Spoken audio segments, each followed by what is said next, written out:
All right. Once again, it is on. This is no other than the Remix Morning Show. I go by the name of the Air Doctor, and yes, in case you didn't know, this is Black Power Media, and we here to give it to you right here, right now. Now, you know I can't do this by myself, so who did I call up? No other than Lucretia Will.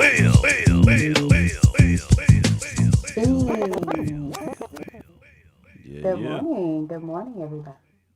Good morning. Listen. This is the first time just me and you rocking out. Let's do this. I think so. Yeah. Wor- Uh-oh.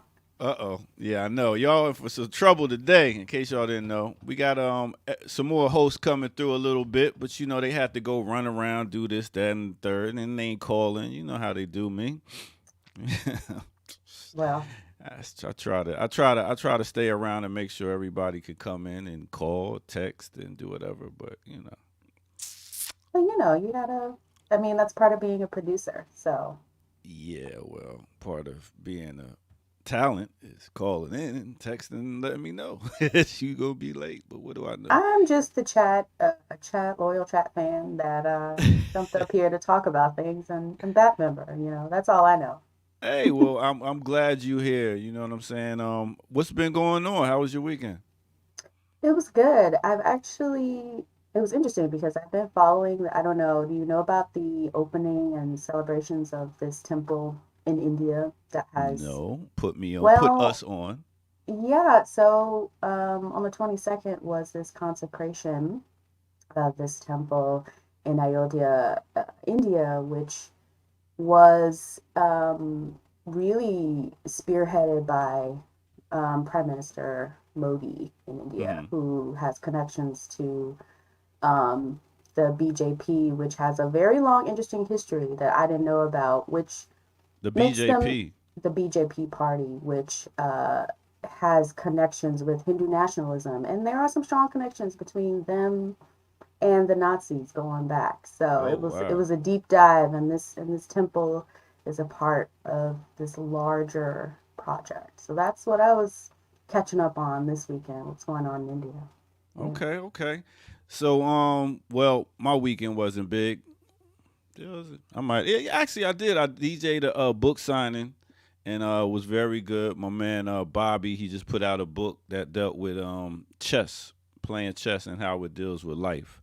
So that was real good, and it was freezing out, and mad people came out. That's when you know you got love in the community. When it's like freezing cold, Friday, nobody wants to deal with traffic anymore, and they still come out. So I was like, that's real great to see that love that came from that whole event. This weekend I'm going to Jersey. No, what's going on there? Yes, my brother's getting out of jail, so we gonna go celebrate. You know what I Great, mean? great, So wonderful. yeah, because right now it's really like corporate and friend and family events when it comes to me DJing.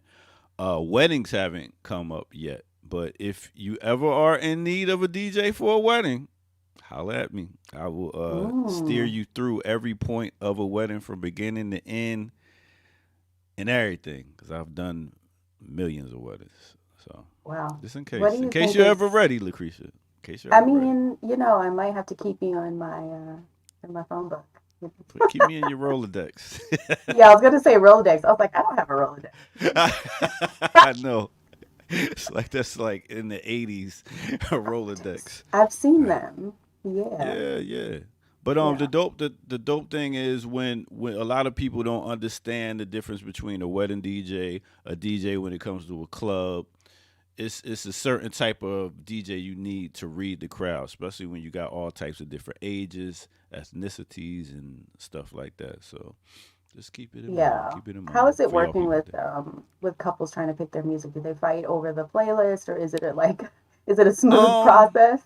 nah, you know what I do? I tell them to make it a game. Like months before the wedding come, when you sitting in the car driving together, pick songs, have fun with it. Be like, ooh, this would be dope. This would be dope. So make it a game, and then that way you got a whole bunch of songs put together, and then you can pick from which one is which, and then you can rock out like that. Hmm. Hmm. Yep. Well, something to think about. Yes, please do. Please do. All right. Other than that, Yeah, so like I said, we got a dope show today. We're gonna talk about anything you want, the topics you want to hit on today. I wasn't expecting you to start the show today. So, You always the star of the show, Lucretia. I no, I'm not. mean, everybody else is just we just come to assist you. What do you mean? Oh, please. Yeah. Oh, please. No. So no, that means no stories. Gotcha. I mean, I have thoughts. I have, thoughts. You have thoughts on stuff. I Yeah, got yeah. you. I got you. All Hmm. right, so let's go ahead and get into a quick break, and we'll see if we can get some more crew to come through.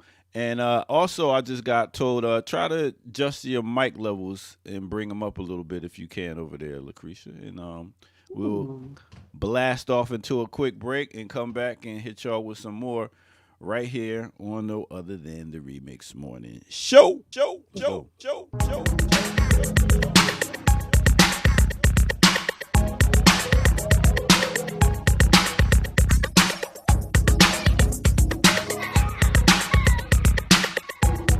Oh, they wasn't ready for that. Pop locking and everything this morning. Ear dot, pop lock, all that. Welcome out to Black Power Media. Welcome out to the Remix Morning Show right here, right now.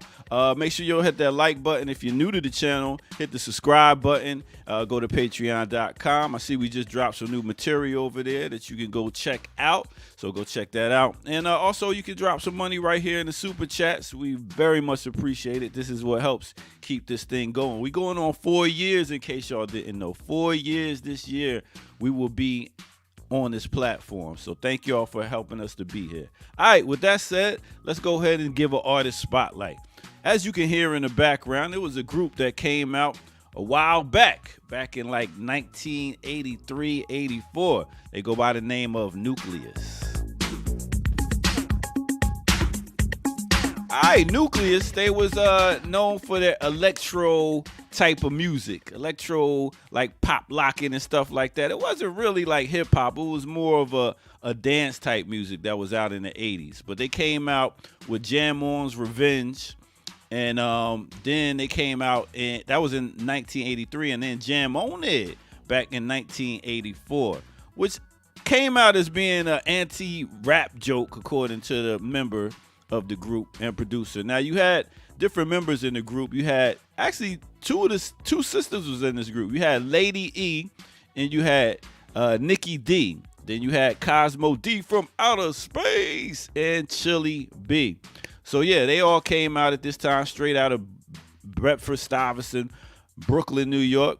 And they was out coming doing with the Eurodance stuff. Actually, one of their songs was redone for by Snap, Rhythm is the Dancer, in 1992, off one of their first projects. But they've been on the scene for a while. A lot of their music wasn't really, even when they dropped their albums, they didn't really even blow up like that. They was kind of knocked to the side, especially in that time when you had Run DMC, Salt and Pepper, a bunch of different Roxanne Shante coming through, and it was more about the lyrics. A lot of their music was about just the beats, a little bit of rhyming, and that's about it. But like I said, they had 2 albums, Jam On Revenge that came out in 1984, and Jam On, what was it? Space is the Place, which is 1985. One of the Chili B, he died 47 years old of a stroke in 2010. But the rest of them are still out and about doing their thing. You can hear a lot of their music on video games and stuff like that. So big up to Nucleus. They actually changed their name to Nucleus because a lot of them married each other, which is wild. But that's what it is. So there you go with your artist spotlight for the day, Nucleus. Now let's get back to the Remix Morning crew. Now we do.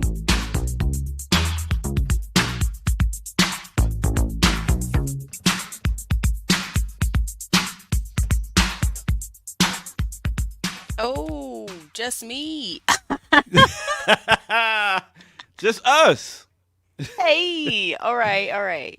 Yeah, we got interviews coming at the top of the hour. I'm sure Kamal will be waltzing in here any second. Um, Not waltzing in. yeah, waltzing in. So that right there, yo, when you let me ask you this: at your event, once you do have this wedding, you gotta have a dancing crowd that's gonna be really dancing. I hope so. Oh, I hope okay. so. Yeah. Cause I I mean, what well, you know your people. yeah. Yeah, yeah, yeah. And I think and music is very important to us. So Okay, okay. whatever type of party it will be, it will Hmm. definitely have to have great music and food and atmosphere. So, yeah. Okay. Well, I just did an interview with my man Eldritch, just Eldritch Media, and he asked the question: did trap music kill dancing in the club? Well, no. Think about it. I mean, think about it, because it's like I would say like the beats per minute changed when it came to trap music. It slowed the music down, so it wasn't like in the '80s. We had a lot of different types of music, pop, this, that, and the third. It was a mix of hip hop, and then everybody was still dancing. You had Kid and Play, you had Salt and Pepper, you had a bunch of different people dancing. In the '90s, it slowed down a little bit, but we were still out on the dance floor partying and stuff. You know, you had a little bit of Biggie Smalls, you had Outkast, you had stuff like that where you was dancing. Then 2000 came with Hmm. Ti, Jeezy, and trap music, and then it was more like that's all you was doing. All they do is they don't dance no more. All they do is this. Even Goody Mob came and said, you know, they don't dance no more. All they do is this. And it seems like once it slowed down, people was just singing the lyrics and wasn't dancing no more. I mean, all the times that I spent at clubs, I was dancing. So, I don't know. Hmm. Both, you know. I don't know. I guess it's a different type of dancing. I guess it's just like, I mean, it was Well, different. do you mean like swing dancing in the club or I like mean, let me say this, and I don't want to hear sound like an old head, like somebody already says. Uh, we had like circles. Like you would go get in a circle and dance, like as you can see on like house party. Like you would yeah. battle each other dancing and have a good time and be leaving sweating. Now it's everybody goes to the club, gets in their sections, watches, looks at their phone, and sings out the lyrics while they on the dance floor. It's really no. So I Oh, don't know. that's not what I'm doing when I'm at the club. Okay. I'm dancing. So, Okay. Well, I maybe don't you know. don't go to hip hop clubs. That's what it is. Yeah, I'm usually at like salsa clubs, probably. Yeah, That it's where makes you'll sense. find me. So, I'm usually dancing. So, Okay. So we just got a text from Kamal. He said he's in traffic right now. So oh no. so we got some let me ask you about this. I had this come up since we are going to get into a little bit of something. I don't know if you see did you see Roseanne Barr Oh, no. recently? No. I'm trying to understand what happened. This is a clip from her doing a little speech during one of these rallies for Okay. their group. So check this out. Tell me if you understand what the hell she's talking about.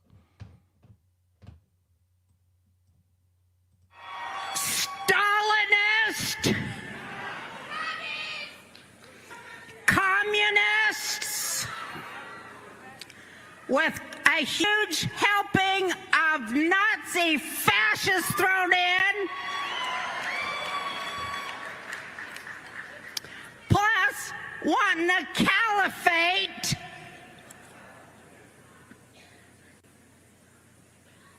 To replace every Christian democracy on earth now occupied. Do you know that?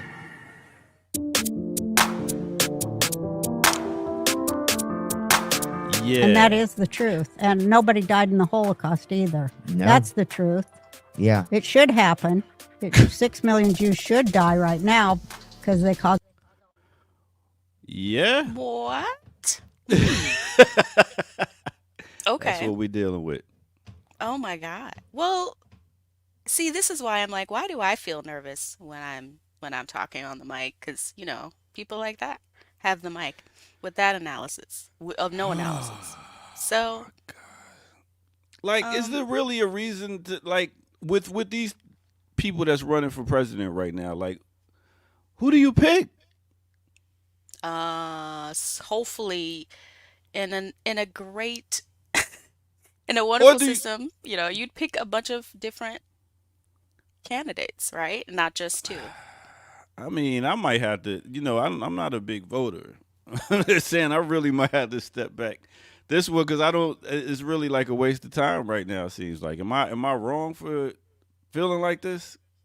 I think it's right to feel disinvested in this system that is proving itself to be a duopoly that doesn't serve anyone. There is really little difference between the Democratic and the Republican Party. So for me, as someone who is still a younger voter that is trying to, well, I grew up under the Obama uh, Hmm. fervor Yeah. that took that took black people by storm. So growing up under that, I think really helped me solidify that this was all a racket. So I think it's important to have an analysis of what's happening locally, in your Hmm. community and the candidates that speak to you, but neither of these people are going to do it for us specifically, for black people specifically, for queer people specifically, for women. No, they have had how long? Forever? Mm. So, Um, so is this go when you ahead. go? So is this when you go ahead and you do the third party I'm like not gonna tell anybody what to vote Cornell? for here, but I am not a yeah. I would say third party. I would say divest and put your energies elsewhere. Yeah. Yeah, and then they say like the third party is a waste of time. What's your thoughts on that? I think it's a waste of time if we don't build the institutions that Mm. would actually help them win. Yeah, because it's clear that anytime, I mean, we saw that with the Bernie Sanders campaign, right? And all that momentum, especially if you were younger or any type of marginalized identity, a lot of people who were thinking about being out of the Democratic Party uh, were brought into thinking about electoral politics with Bernie Mm. Sanders, right? At least Yeah. for me. And so, no, I don't think it's a waste of time. I think invest in the candidates that you want. I mean, all the candidates look like they should be on like dollar bills or something. It's like it's ridiculous. Nobody of a certain age, they all over a certain age, and it's like, damn, can they really get this job done?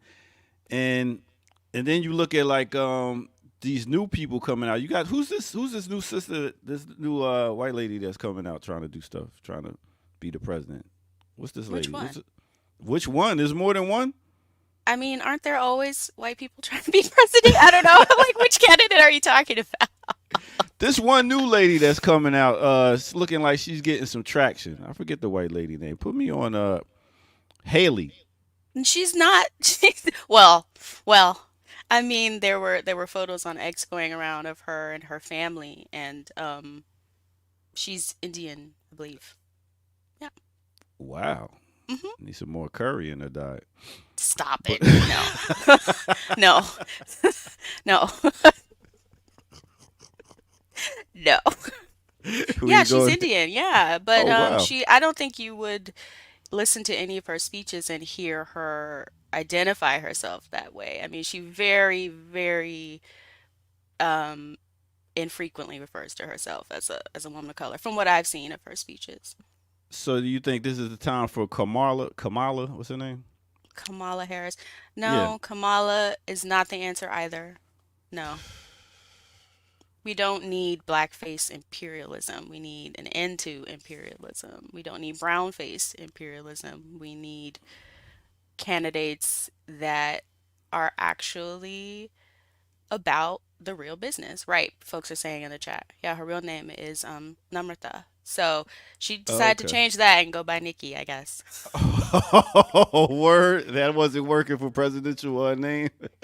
Mm-mm, I get mm-mm. it. I mean, that you got to change it up if you try to get elected with not with that name, because even with Kamala, her being what half Indian and black, that ain't work for her. And it's like really, what is What do we expect? Do we really expect somebody to get in there and change the system, or is that just high hopes? Because if you get into it, like even like certain mayors and stuff like that, they know that the system has to run a certain way. They work for the rich. So it's like we're is it almost like we're hoping that somebody that's on our level is going to get in there and lose their job by not delivering to the rich and the people that's running in this country and stuff. Do we really expect somebody to be revolutionary minded to step in here and be a president? I mean, there's so many places you can point to the repression of left movements throughout the history of this country. And so it really was a function of the managerial class, um, and also, people like the Talented 10th or Mm-hmm. folks who would want to be a part of that in the Black community to really take energy from actual radical movements and move them back towards the Democratic Party, which neutralizes them Mm-hmm. effectively. I mean, you saw the speech with President Biden at the AME church where Mm-hmm. there were these Black people For screaming 4 more years. for more years for this imperialist warmongering man who Mm-hmm. has had how long? 40 plus years of a congressional record Yeah, where when he had brown hair. I I mean, mean he said if we didn't have an Israel, we would have to invent an Israel. Best wow. $6 billion investment of the US. So these people tell us who they are, but the propaganda is so strong against the working class, against Black and brown people, against people who are invested in this project. I mean, it's our whole lives. We grow up every year, every 4 years, we have this fervor, every 2 years, depending on where you are, and trying to get us to invest in this project. Mm. Big up to Ray Johnson sending in $5. Thanks for your chats. BPM advocates political organization, which I value because the status quo is corporate rule with political puppets. Democracy only happens if we force it. Hmm. Mm, yeah. So, with that said, so forcing what we call democracy, I'm lost because this is like you really expect this to happen in the belly of the beast. Like I guess that's what it's all about. It's building, like as you said, a talented ten and organizations that move behind the scenes. Because it seems like it's always going to be a front man a front woman when it comes to the president. It's like we keep putting people in this place, knowing that they're not going to get the job done, but yet those are the only options. So I guess, as you say, organizing is the only way to really get this thing changed in any type of way. I think so. And I think, you know, again, I think that's just one of the most successful pieces of this system, which is getting people to believe that they are powerless to change what's going on. And like for all intents and purposes, outwardly, we may seem powerless, but we are not powerless to change what's going on through So organization. through organization. So if you was running an organization, which you are part of that, what would be the best move right now? Is it to put somebody in that we know, or is it to get behind any of them, or is it to just continue doing what's being done behind the scenes in the organizations? Because it's almost like this whole engine's going to keep on running regardless. Your mic went out. Can you hear me now? Yeah, I hear you. Okay. Um, well, I don't think we need to be singular in our efforts. I think that it's a good idea to diversify our tactics. So we have some people that are involved. You can go and listen to Saturdays with Renee, and she talks about, and others being involved in the Green Party. And, um, Ajamu Baraka talks about different organizational functions that people Mm-hmm. can have depending on where they are, because as we talk about, every single aspect of our society has been captured, and it's racist and capitalist and imperialist. And Mm-hmm. so we need people wherever I think we need people wherever they're interested in being. So for some people, that's campaigning for the socialist candidates, that's working with the Green Party in their area, um, working on legislation. And for some people, that's everything at once and writing and direct action. And, I don't know, I Mm, think it needs to be diverse. yeah, I got you. Big up to A Rob. Ear Doctor, do you pay attention to this channel at all? These are daily conversations that are had here. Big up, Kamal. Actually, A Rob, I work with like 3 different organizations, so I'm actually out in the streets doing stuff. Turn it on. So yeah, I don't get a chance to really sit around and watch like you do. Sorry. Is this Hey, a what's better up, look? Kamal? Wait a minute. How's this lighting? Is this lighting better or is that lighting? Oh, and hell no. Go back hell to the no? Go back to the other one? Nah. Okay. No, Because go back Oh, one more. it's whatever one more. the middle one. This one Yeah, the does middle look one. darker. The middle one. Yeah, Yeah. She there didn't you do go. anything. It's just the camera's adjusting. Okay, that's fine. That's good. That That's looks good. That's good. That's Appreciate you. Appreciate y'all. The traffic is crazy now. Wow. Wow. It's like taking an extra 20 minutes. Who do I call? Who do I run to? Well, I'm glad you used your phone and text and let us know what was going on. You know, Hey, you you usually know, don't do that. I'm a team. Comradely of you, Kamal. You know, thank you, Lucretia. Have you been holding it down? I've been holding something. What do you think, Chad? How have I been doing? Word. Listen, I word. brought my, not super techie computer, so I can't pull up anything or it's gonna crash the whole thing. So, Wow. yeah, yeah, yeah. Wow. Okay. So yeah, I've been trying to, spark some conversation. You know, I don't know much about what's going on in the world because I'm Nothing. busy. You know nothing about what's going I on. mean, I'm too busy doing stuff. I'm. Is That's that why an I come excuse here. to not know what's happening in the world? That's why I come here so You I are can part of learn. the world. Yeah, I'm part of changing what's going on in the world. So when you part How of can the you change if change, you don't know what's happening? We are well, the if you've done the children. history and know what's been done, We then are you the can try to chosen to help. make it brighter day. Sorry, go ahead. Oh no, I was down with that. I was down with little. There's a choice making. Go ahead, go ahead, go ahead. No, Oh, please continue, Lucretia. No. This is your show. did we smack a map or anything? What were We y'all have We doing? did. not We took a smacked. break. We were Oh, chatting. okay. Yeah. Yeah, Oh, we've done okay. it all. Okay. So you Are want you to go? leaving early today? I will Kieran? be here for the whole show. How Well, about there's a that? pleasant semi Yeah. surprise. Okay. So I guess I could get off the screen now, and y'all can Well, wait, slap it. no, wait. I'm not ready Oh yet. yeah, I'm you gotta still pull up. settling in, looking for things, the whatever. I don't see the run sheet. Did she change the run sheet? There Yeah, is a different run there's a sheet. whole new run sheet. It's a Now, can you? 2024 run sheet. There's a God, 2024 run sheet. There man, I is. swear this Oh, guy can you send right that to here. me? Can you send that I to me? can try. Somebody should send it to me I'll forward it to you in there. an email Yes, because I can't pull up stories otherwise. If if I have to we've be reliable. heard, we've heard. All right. Sent. Thank you for joining us, remixers, Yeah. I mean, this how morning. how often do y'all get to watch Black Power Media? All the time? I kind of I have it on watch. in the background. Yeah. You do? When I You do have it stuff. like Yeah. in doing that? Yeah. Mhm. Okay. There's certain shows I try to make sure I catch, and then everything else is kind of like when I get time. But I'm not a big YouTube follower of like what's happening in the world. I don't use YouTube as Mm-hmm. yeah. But I mean I don't dis I think I've been bad also on well mainstream catching up news kind of stuff. So Mm-hmm.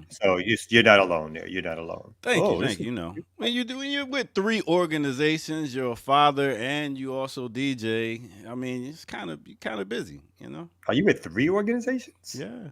And are you really a father? Come on. You know what's funny is I'm teaching my son how to parallel park right now, so that's the thing with him. Oh, Yeah, so he can start working. He's going to actually be working with me. I don't like to say for. He's going to be working with me starting next month because he's, after school program. is that required in Georgia to learn how to parallel park before you get your Yeah, license? Or like? yeah. You got to learn how to Oh. parallel park. So that, and then Coach, my I got daughter. mine. What up? You got your what?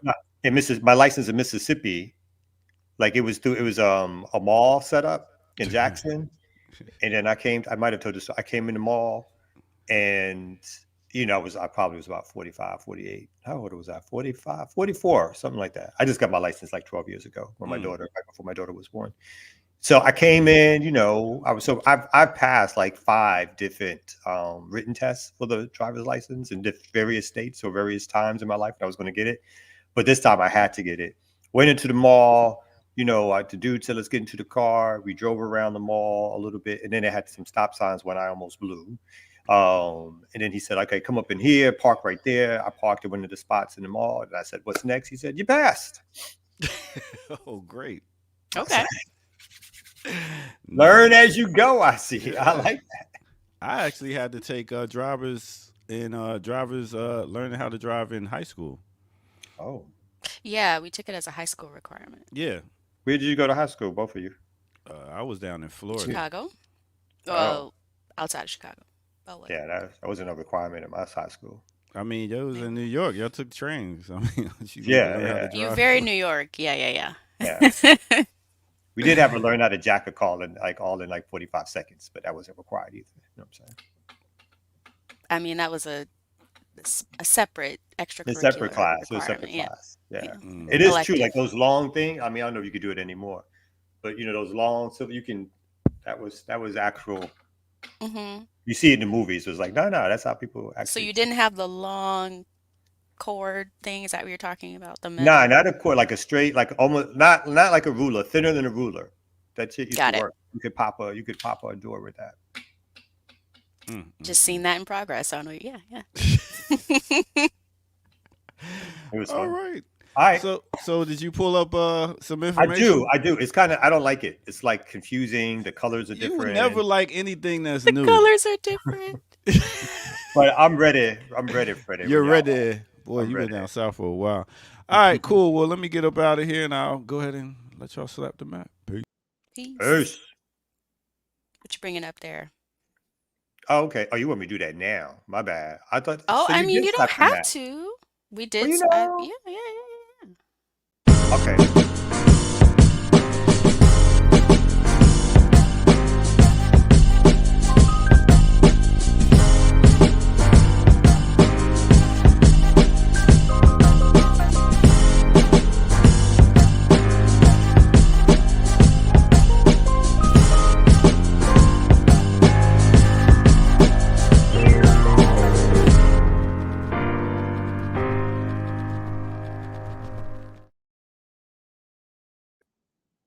We're back. And I was going to say, good morning. Remixers, Lucretia's here, Kamal's here. I think we're going to be joined at 9:00 by Ricky Ryan with a special interview guest. Yeah, I know, we cutting it close. We got a few people who are either out because of medical conditions or they family got a little medical condition. And so luckily, Lucretia was here to hold it down. I don't have any medical conditions. I just got driving conditions when the traffic pattern has changed. And so that's why I'm mad late. And I hear echo. Is that me or somebody else? Do you hear that echo?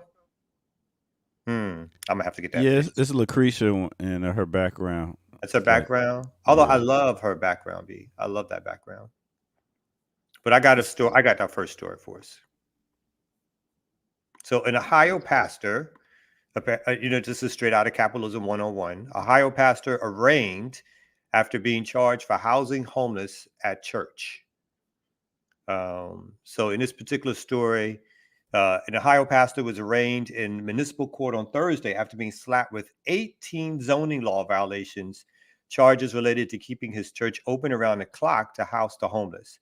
Pastor Chris Avell, who pastors the non-denominational Dad's Place in Bryan, which is a town of around 8,400 people, about 50 miles southwest of Toledo, pleaded not guilty to the charges, his attorney told the Christian Post.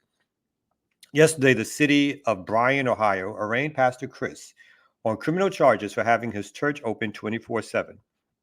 It says Jeremy Dyer, senior counsel at First Liberty Institute, told the newspaper he pled not guilty, as any pastor should, who is simply doing what churches throughout history have done, care for those who walk through the doors no matter what time of day. let me see what the city says.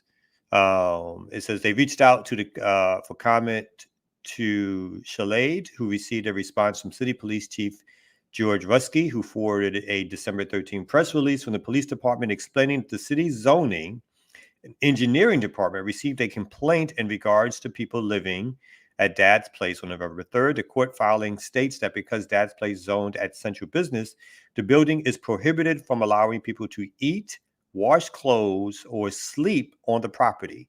The release signed by Rusky cited legal precedent in law and state law supporting that religious organizations cannot create homeless shelters within the property that violate local within their property that violate local zoning codes. So there you have it. A church attempting to feed people, to clothe people, to house people, is slapped with 18 criminal law violations because of the zoning, and no one thinks to figure out, like, how do we go around the zoning, or hey city, let's relax the zoning code because we do have a homeless problem or a houseless problem, and the city itself is not doing enough. Obviously, why not let the church take them in? Why not let the church make sure that people have a place to sleep and food and clothing and shelter? Why do that? I mean, yeah, it's just a classic story of people actually trying to do the work of helping people and then getting slapped with criminal charges, you know? And I think I do wonder how other churches will respond to this. I don't know which denomination they're a part of, but I do wonder what the other pastors are thinking. And that's also been coming up a lot with churches being applying for sanctuary status for people who are migrants or so I think yeah, this conversation is happening a lot within congregations on the ground. I wonder how the congregation feels. Like, I wonder if the congregation is behind this, or they're supporting them. It's interesting to probably know who is filing the complaint. I'm assuming some business on that strip. And we had not the same thing, but something semi-similar where on the block that we have our community house, and we are the caretakers of a garden, which they're attempting to take away from us now. At one point, we put a community fridge in the back of the garden. It was opened up for people, particularly people in the neighborhood. This is not a high traffic area, and some people walked, some people drove, stopped in. It was like they shopped through it because there's like a big refrigerator. Got their stuff. We put even a hand washing area. Again, nothing that changed the look of the community. The stuff was like towards the back of the garden, but people would simply come in, get their stuff, and leave. And then we had neighbors, not all white, but definitely gentrifier types, who decided that they started to call code enforcement and then the city to get the refrigerator removed. And the woman who ran the program, she had a whole program around Atlanta called the Free Fridge Program. Basically, she had about 6 or 7 fridges, I think, at its height around Atlanta, and had to eventually shut them all down. If it was actually her decision to take the refrigerator out, we were wanting to bat it on a little longer, but she actually had to take down or remove all of her refrigerators because they kept getting complaints about it. And those complaints from various people in various communities, she just was like, this is not what I intended, not what I wanted, not what I thought would happen, as opposed to people reaching out, and at least enough people reaching out and supporting this idea, particularly that this was established during COVID.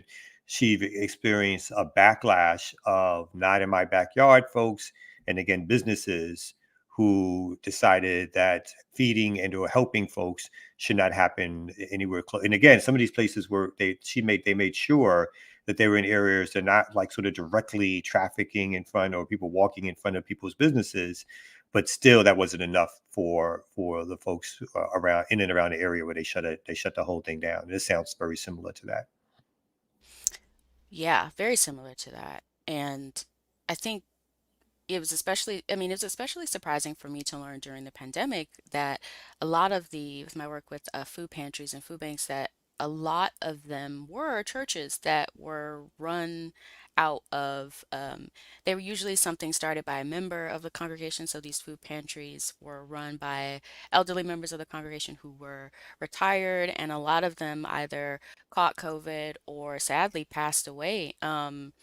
Due to COVID, and they were operating at 300% capacity at a lot of these food pantries. So they Hmm. were used to seeing maybe 700 people at any given food distribution. They were seeing, I don't know, upwards of 2,300 people. I mean, cars around the block that at the height of this. Um, and so a lot of them were having to switch and think about, especially the churches that were had a large capacity, um, were thinking about how they can serve more and more people as the crisis just ballooned. So, and questions of whether or not they would be closed. And a lot of these food pantries, unfortunately, did have to close because there wasn't anyone to continue this sort of round the clock increased work like the population that was currently managing them. No, it's always, yeah. We move on to the next story, but it's always amazing that people are talking about how the economy is in recovery mode and so forth, but at the same time, and that the stock market is again hitting all-time highs, but at the same time, we're talking about all-time highs now in homelessness and houselessness. We're talking about more folks applying for public assistance than ever, and so we definitely have this sort of tale of two cities or tale of two worlds, where there's a certain class of people that are making a whole bunch of money and resources, and then a lower class of people who are suffering under the brunt of capitalism. And speaking of which, we're now in the middle of starting to pick the next leader of Redux, of who is going to be the next leader in charge of capitalism. And last night, the New Hampshire primary was had, the I guess the first primary, but the second contest within the Republican line of who's going to win this race. And says Trump wins New Hampshire GOP primary as Haley says she's staying in the race. And so for folks, it says Trump's second primary victory. Donald Trump won New Hampshire's GOP primary. I said the first one wasn't a primary because I guess the caucuses they call it, but it's very similar to the same thing. Trump won New Hampshire's GOP primary, defeating Nikki Haley. He's the first non-incumbent GOP candidate in the modern era to win both the Iowa and New Hampshire contests. Haley vows to stay in. The former president's last remaining GOP challenger congratulated him on the victory, but added the race is far from over as she prepares for a primary in her home state of South Carolina next month. And let's be clear, he's dominating her in South Carolina, her home state where she was the governor. You can see here the numbers. Trump won 54%, and she won 43%. Not the hugest of victories, but still a huge victory in terms of what he's trying to go after. It says Republican presidential campaign, Nikki Haley released her first two ads in South Carolina as part of a $4 million ad buy, where she shifts her focus on the state's primary next month. And so what you have, that's a good picture of Orange Dude. So what we have here is Trump again, definitely going to be a redux of 2020, where it's going to be Biden and Trump. And I think the only outstanding question, only a couple of outstanding questions. One is who's going to live that long, right, to get to the actual general election between Trump and Biden. I'm not sure either will. Who will Trump pick as their running mate? Whether or not it's going to be DeSantis, Tim Scott, even Haley, all of these people that he's trashed, but still, he's probably going to pick one of them, I assume, as his running mate. And then what's going to be who's going to run empire like in 2020 for 2025? Will it be the Genocide Joe who provides a couple of small crumbs to working class people, but never does anything that really counts or that's huge in terms of changing the economy because he's not there to do that? Or Trump, a prototypical fascist, who, although is not as much as an interventionist, the weird thing about the switch in the parties these days is that the Democrats are more the international interventionist party, and the Republicans are more the Isolationists. non-isolationist party. Yeah, and they're trying to pull back from some of these things, although they will, of course, as Trump did, strike militarily when they see fit. But domestically speaking, Trump is going to go after immigrants. He's going to spew his white supremacist rhetoric, which is going to give cover to white nationalist groups on the ground.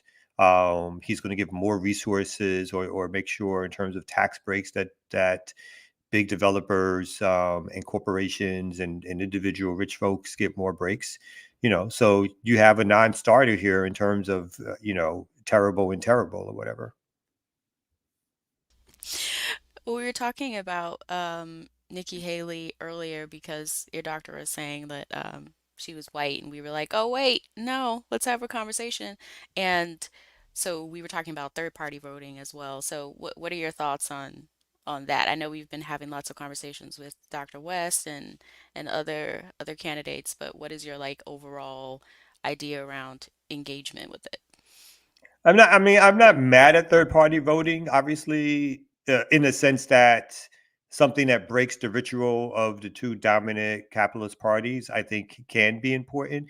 But it's only if there's like a structure, an organizational base that feels like it's being built. So one of my critiques from the outside looking into the Green Party is that whatever seems to happen every 4 years when they run somebody, I don't at least see, and again, I may not be looking for it, but I don't see it on the ground in terms of local candidates, the building out of party apparatuses. I think Worker Family Party does more than that in terms of what they do locally. My issue with Worker Families Party is that they still, at the end of the day, seem to be siding with Democrats, and particularly in terms of some of these national elections or Senate races. And so their ability to really sort of break away in a bigger way, I don't see that happening. But I would say that they've established though locally, like here in Atlanta, we do a lot of good work with the Worker Families Party. But I do think in terms of that area of struggle, that having third party candidates and third party parties are can be extremely important if done in the right way. Again, I don't think you're not going to vote capitalism out. You're not going to vote white supremacy out. But having far more left, overtly left candidates and/or politicians or elected officials in the short run, I think can help in terms of narrative building, in terms of some pushback.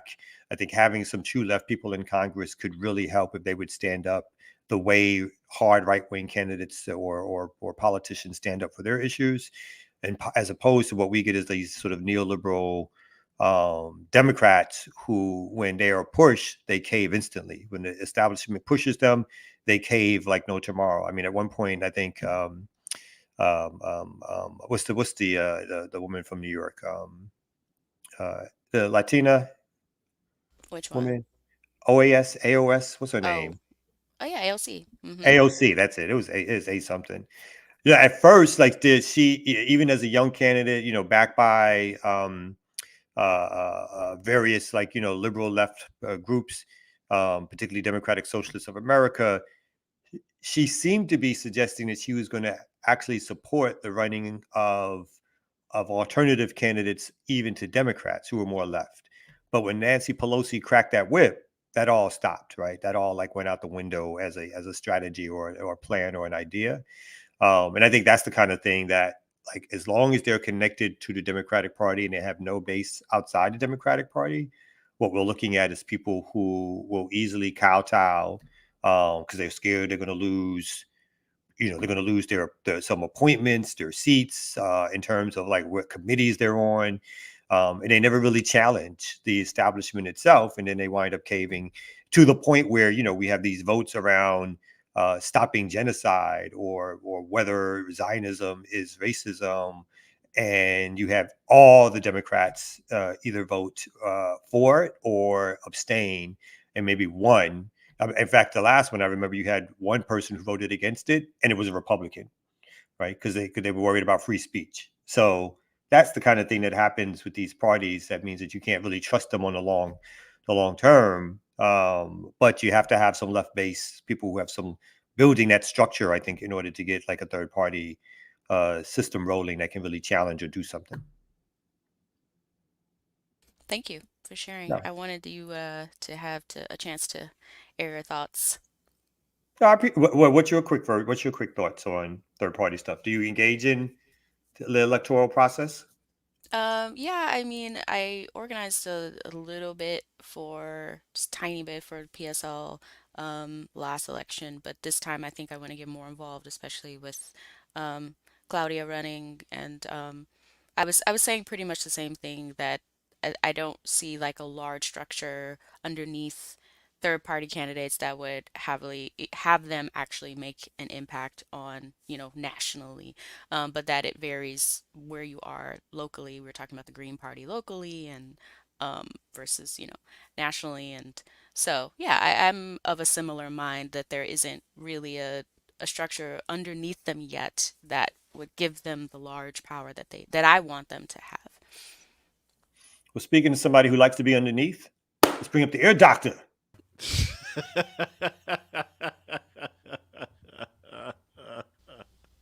Well, The biggest pause in the world right there, boy. You know how to put some words together, don't you, over there? he is a lawyer, right? So, Nothing wrong with it. I'm not even going to respond to that. I'm just going to say big up to Infinite Content for sending in $5. Hey, Remixers, did y'all all see that Yameen Parliament labeled... Oh, yeah, there Yemeni. you go. Labeled both U.S. and U.K. as state sponsors of terror earlier this week. Y'all seen that? Yes. Yeah. No, that was it was great because I mean, again, it's not going to get a lot of mainstream coverage, but the United States has just decided to put I think the Houthis back on a list of international terrorist organizations or whatever. And so it's great that Yemeni is saying, the real terrorists out here are you. And so we can also designate people as international terrorists. So I thought that was a great tit for tat. And also big up to S. Burrows sending in $20. BPM is necessary. Congratulations on surpassing 35,000 members. Power to the people. Sandra. Thank you very much. We are working. And oh yeah, big up Jamila out there. She wondered what was the last book I read. Let me help her out real quick. All right, let me see. What is that? Last book I read is Yes, Y'all. This is an oral history of hip hop's first decade by Jim Fricke and Charlie Ahern. It's pretty much going over the first decade before hip hop got corporatized and sold out. There's a lot of pictures in that book. Oh yeah, it's pictures, flyers, all types of accounts. Yeah, nah. This helps you. What I use this when I read these books and stuff like this. It allows me to talk to the kids and let them know that how we developed something from struggle, oppression, how we brought up hip hop at a time when we wasn't, shit was bad. So therefore, we could do it again. We need to organize and put together something where it could breathe new breath of fresh air into what we need to do to go forward. And they can see how corporate America pretty much messed hip hop up and how if we allow it to happen and continue happening, we won't have anything. So yes, I read and use these books to heal the people. I love your answer was fantastic, but I was trying to insult you, of course. I know, but you just I just kept I don't moving. like it. I don't like it. Big up, Ricky. Ricky. A very interesting time to come on. Hey, are we learning about The what best the ear time. doctor I'm just schooling some of our people in the chat room of different things I do besides watch Black Power Media. Yeah, what are the 3 organizations you're in, real quick, B? Holistic Wellness Stress Institute. Okay, that's one.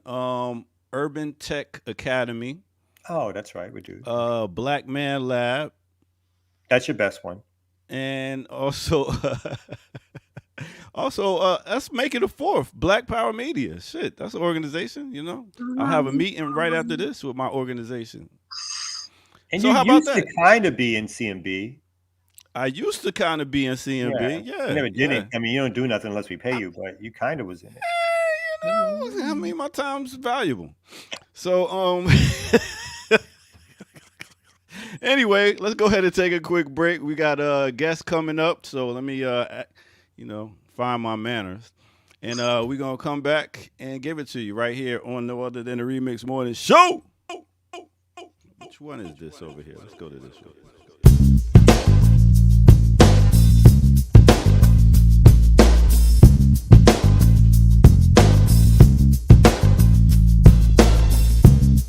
to keep receipts, y'all. Big up. Welcome out. This is no other than the Remix Morning Show. Please make sure y'all hit that like button and subscribe if you're new to the channel. Go to patreon.com. We just got some new stuff dropped over there. Become a member over there and get footage that's rare.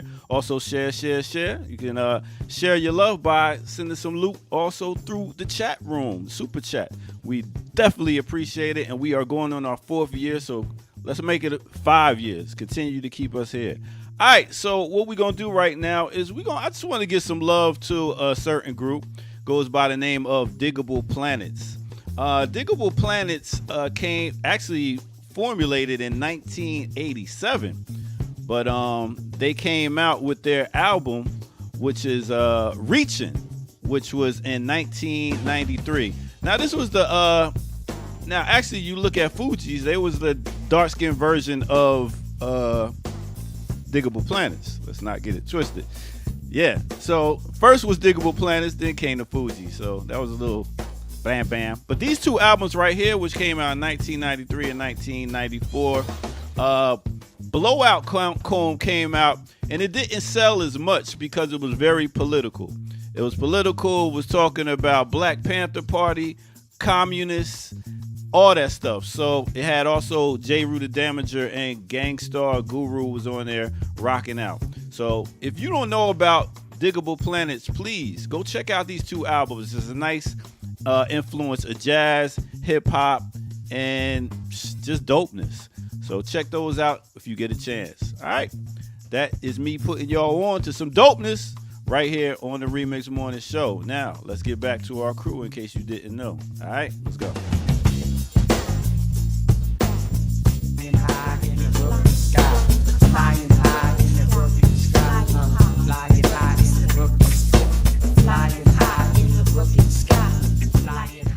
All right, everybody wasn't ready yet. I guess I needed to go longer for their bathroom breaks. I was ready, son. You know what I'm saying? I'm always ready, Freddie. I love Digable Planets. I love them. And I agree, like that second album was overtly political. They talked about political prisoners, a lot of the folks who actually have gotten out over the last few years. And unfortunately, some of the people who've passed away recently, like they had as part of their cover art or their album art, they had a whole bunch of stuff in there relating to political prisoners. They were friends of people like that I used to work with in Malcolm X grassroots movement, people like Dream Hampton.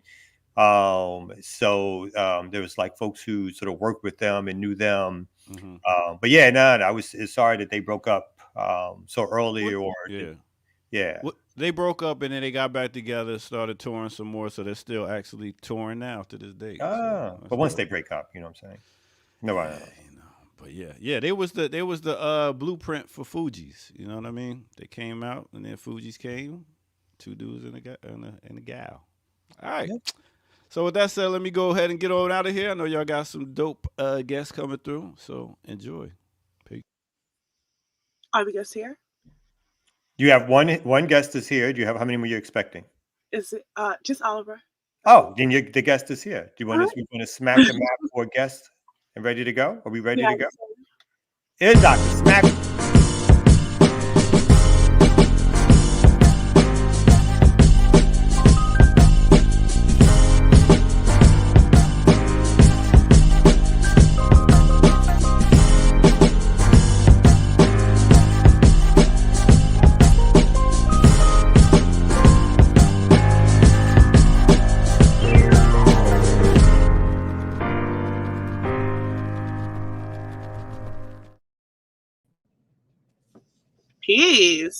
Peace. Peace. Good morning. Good morning. How are you, comrade? I'm pretty good. How you doing? Thank you for having me. Of course. So I hear tonight Papa is having a teaching on the DC crime bill in Chocolate City. So I wanted to have you on, of course, to talk about the DC crime bill. What is it? And why are they proposing it?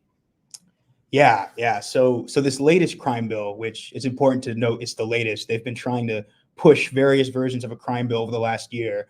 It's called Secure DC, and it's really nothing new. It's bringing together a lot of provisions that give police more power, more authority to detain, to surveil, to target Black people for very indiscriminate reasons. And again, we as PACA, we know it's important to analyze it as part of an ongoing war, an ongoing struggle against the Black working class in DC. So this is, it's being pushed as a solution to problems it's not even addressing. We know poverty, homelessness, addiction, things like that, systemic issues that are driven by capitalism. That's what drives crime. And this is not mentioned anywhere in this bill. And we wouldn't expect it to either. Yeah, you know what? I must say, I am jumping out of a thing and jumping onto this, and I know you, Ollie, right? But I'm like, wait, the people don't know who Oliver is. They don't know Paca. So if you want to give just a briefing about why Paca would even be having this, like what is the organization based in DC, just some of the work that you all do. Yeah, definitely. So I'm Oliver. Nice to meet everybody. But I'm part of Pan-African Community Action. So we're a community organization based in DC. We're trying to build community-led power, primarily in Southeast DC, which is wards 7 and 8, the predominantly Black wards in the city. And really, Paca, obviously, our flagship campaign for a long time has been community control of the police.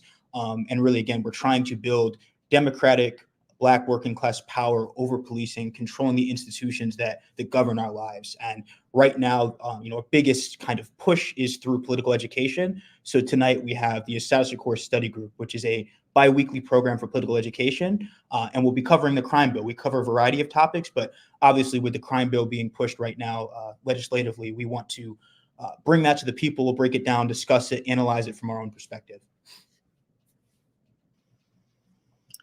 I'm just going to ask this and then you can jump in and come out. But the DCS reports that 75% of the police stops are for Black residents in the city. But then the bill is also being pushed and promoted as something that's beneficial for the city. So I was just wondering if you could talk a bit about those contradictions and how that just mirrors Bowser's policy making and administration thus far. Yeah. I think that's the critical question, right? Is who is being kept safe by this bill?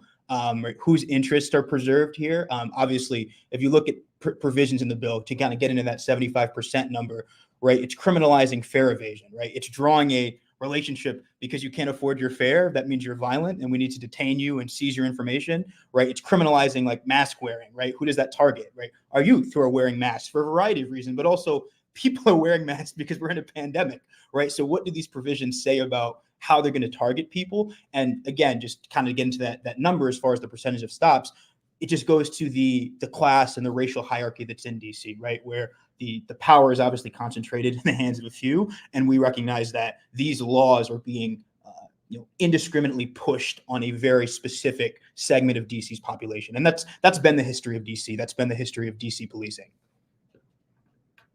Yeah, I was going to say quickly, that's probably the history of a lot of urban areas. Like Atlanta is experiencing a lot of that same thing where you have the Black misleadership class who rule over things for white corporations and developers who are trying to push working class and poor Black folks out. Can you talk on that line? Can you talk a little bit about how DC has changed, let's say over the last decade or so, in terms of the issue of gentrification or Black folks being pushed out?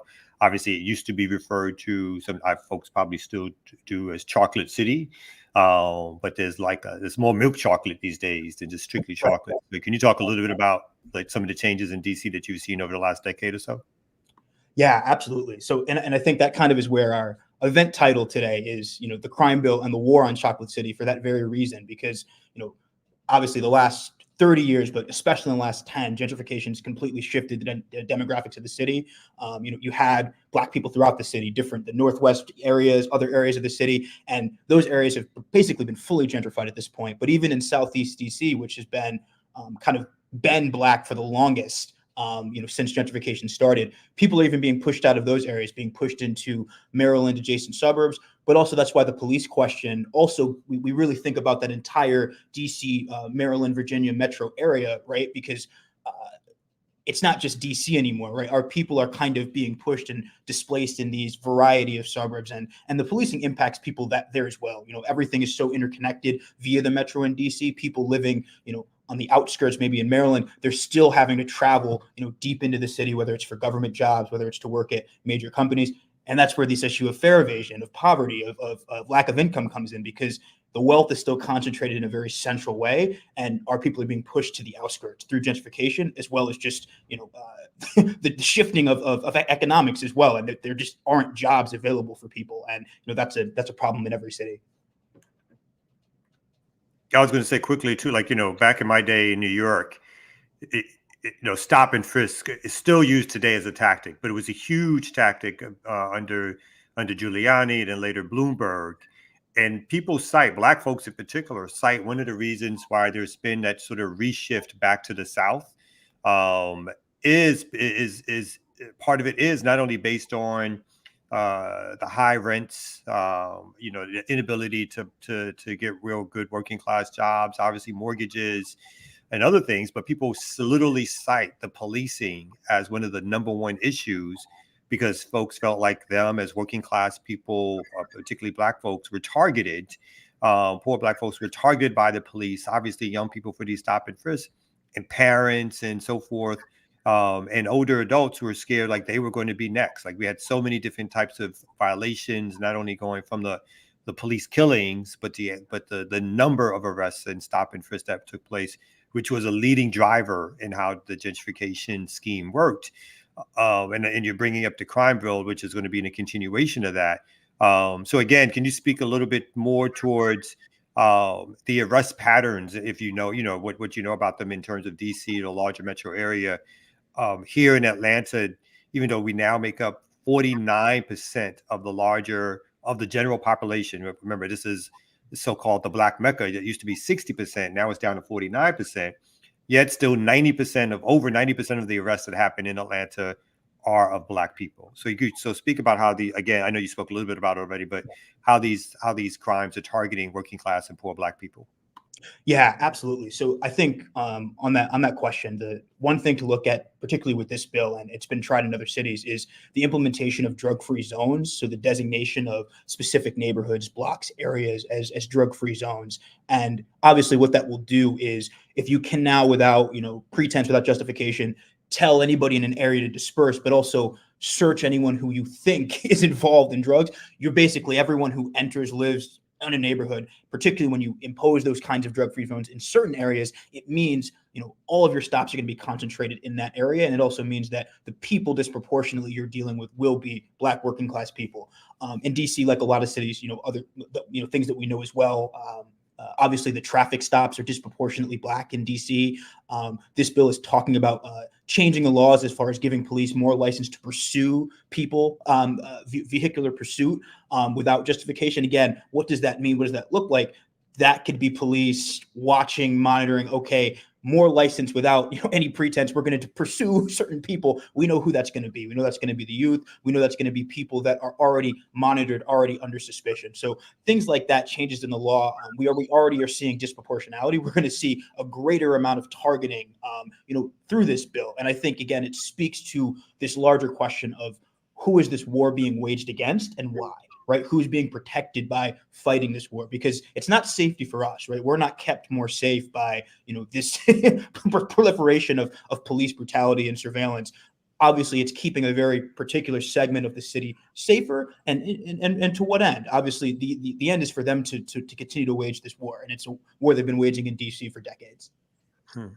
Yeah, something that I was thinking about when Kamal raised, Bloomberg, is that in 2020, one of the major supporters for Bloomberg's campaign was Merrill Bowser, as well as, Stacey Abrams, all of which were allegedly being paid and pursued to support Bloomberg in his candidacy.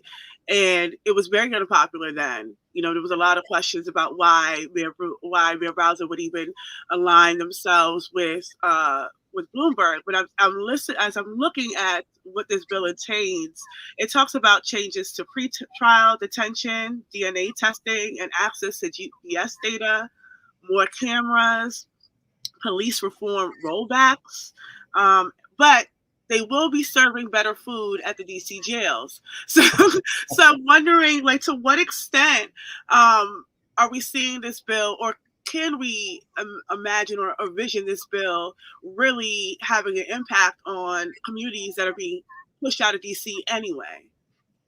Yeah, I think it's an interesting question, right? Because I think to the point that I think the over policing and the targeting, it as well as gentrification tends to push people out of the city for that reason on its face. I think it's important to look at sort of the neighboring police departments as well. Obviously, Montgomery County neighbors us as well. PG County, these police departments, right? They often engage in different kinds of protocol, enforcing fare evasion, things that are done in DC. So it's really a whole network, I think, of policing in the DMV area in general. And even as our people get pushed out of the city, right, we also have to look to what's happening in those counties. But to the specific, points that you raised, and I think you pointed out the glaring contradiction there is that all of the things that were noted, right, they never get to the why, right? They never get to the why of why any of these crimes might be committed. They never get to they never implicate any systems. There's no implication of capitalism. There's no implication of, right, the failure of DC schools to be, under resourced and not producing outcomes for kids. There's no why as to, the propaganda war that's being waged against Black youth, demeaning images in the media, and the psychological component, right, of feeling like there is no future. There's a hopelessness that sets in, and there's no implication of any of that. There's just, we're going to detain you, we're going to hold you without bail, we're going to arrest you, and when you get to jail, don't worry, you'll have a meal, right? So I think that's the glaring contradiction that we're really trying to expose, both as PACA, but we want everybody in the city to really understand the bill in that way. And we're also at a time where, supposedly, according to their fake crime statistics, around the country, crime is going down, right? So we're at a point where, again, they're pushing these cop cities, they're pushing these crime bills, but according to their own statistics that they use, so-called criminal activity has going back down again, back to almost pre-COVID levels. So they're obviously pushing these things, not because, as we all already know, but not because of anything related to so-called crime, but related exactly to control and pushing people out, like a form of ethnic cleansing, right? It's just about pushing people out of the city, taking control of land, taking up excess labor and jailing it for when they want to need it, when they may need it next or decide to use it next. But this is part of larger plans that, again, the cities across the country have been implementing for, well over a decade now. And I always, I talk about it as part of the French model, right? It's like the urban sphere is going to be reclaimed by the wealthy, the middle class, again, the developers and the capitalists.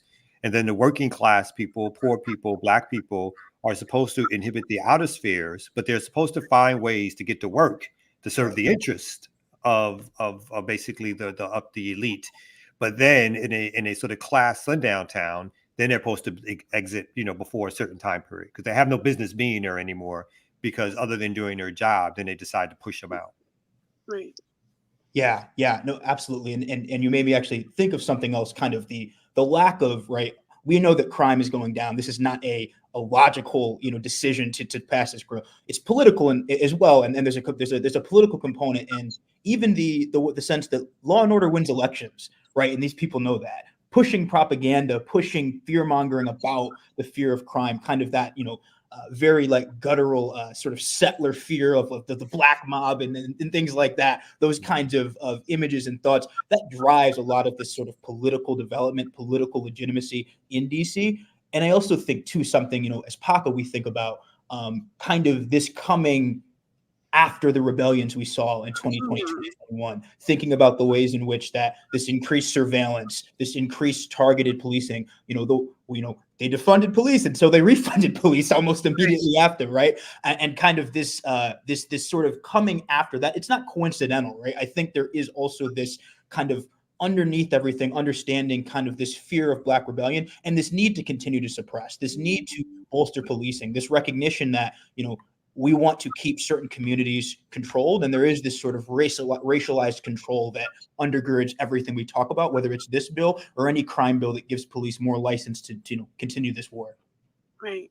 To your point, in 2020, there was a lot of polemics going around the question of defund versus community control. And I know that PACA took a very hard line against defund.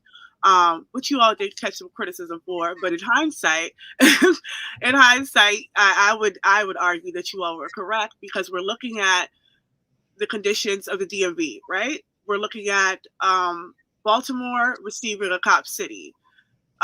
Maryland, PG County receiving FBI headquarters, and now DC getting the DC crime bill.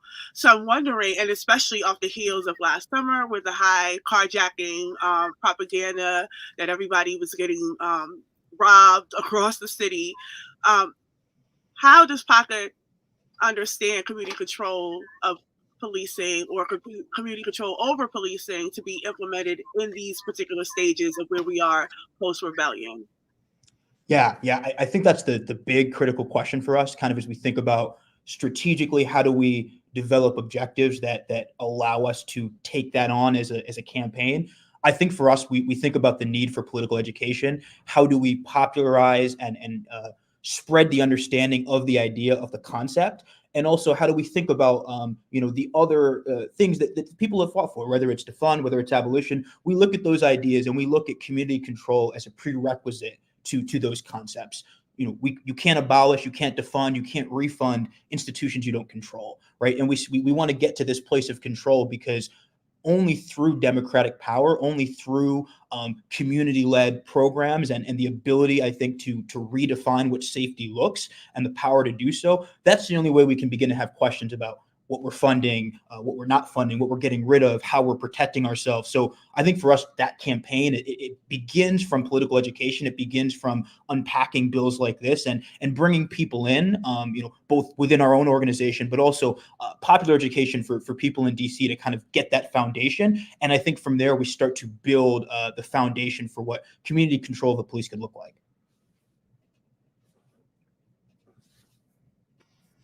You're muted. I was going to say, let's bring back up your the event so that you guys can once again share where it's taking place. Yeah, definitely. So the event is called the DC Crime Bill and the War on Chocolate City. So obviously it's tonight. It's at 7 p.m. So it's in DC. It's at the Black Workers and Wellness Center. That's the physical location, and the address here on the flyer. It's 2500 Martin Luther King Jr. Avenue in Southeast DC. So we really want to encourage people who are in the DMV area to come in person. We want to see you in person. We'll have food, refreshments, things like that. So we want people to be in the room and engage in the discussion. If you can't come in person, or if you're somewhere else in the country, we also have a link. And if you scroll back down, the link is here on the flyer as well. So we want people to be able to join as well. So if you go to that Zoom registration link, and that's http://tinyurl.com/African study. You can go and join us at that link as well. So we want people to definitely tune in online if you're not in the DMV. But if you are local, we really, really want to see people in person, and we're pushing for folks to come out. Cool. I also dropped it in the chat if people need the link so they can go to the chat and grab the link out the chat. I'm sorry, Erica. Now, I was going to say, continue to support PACA and the great work that they're doing. They have these PEs, I believe, twice a month. And they're always really good, really engaging. I do recommend people getting in person. I know they will have masks and things like that if people are concerned about safety.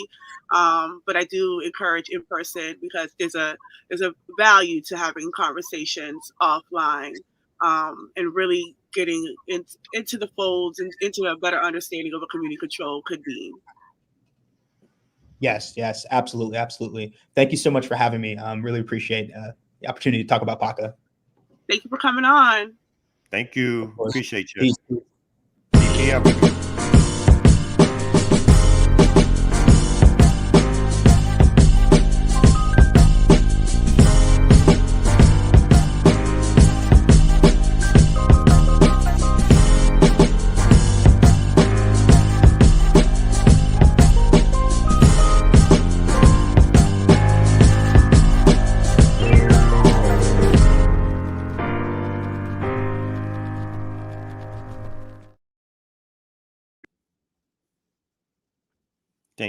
Thank you. Everybody's here.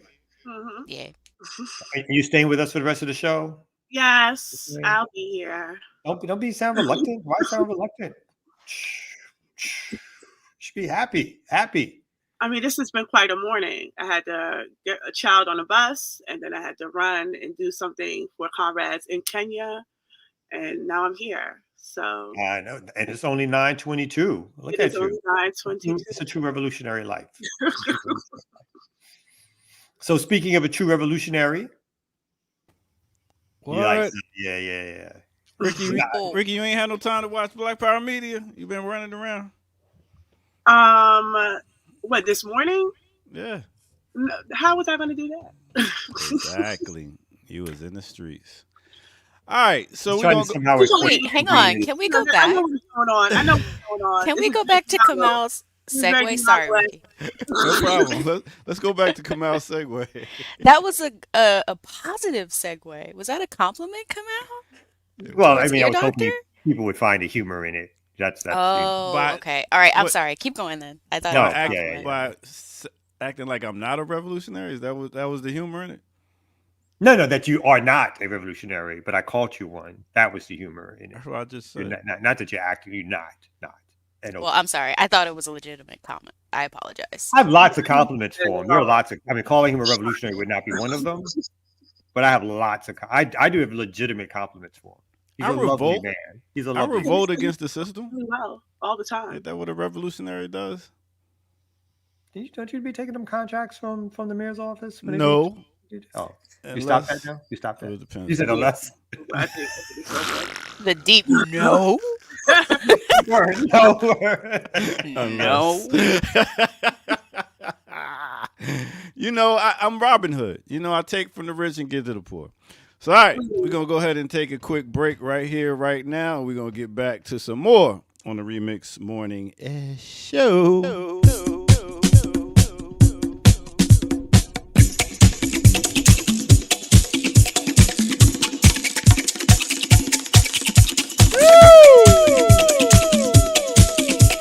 Yeah. Big up to all my people on them drums. Big up to all my people out there rocking out right now, right here. This is the Remix Morning Show. Hit that like button. We got 339 people watching live right now. We need 339 likes. Can we get that populating? Thank you. Also, go to subscribe. Go to subscribe if you're new to the channel. Patreon.com. Become a member over there. Also, you can drop some change right here in the chat room. Super chatting. All right, boom. So who we going to talk about, as you can hear in the background?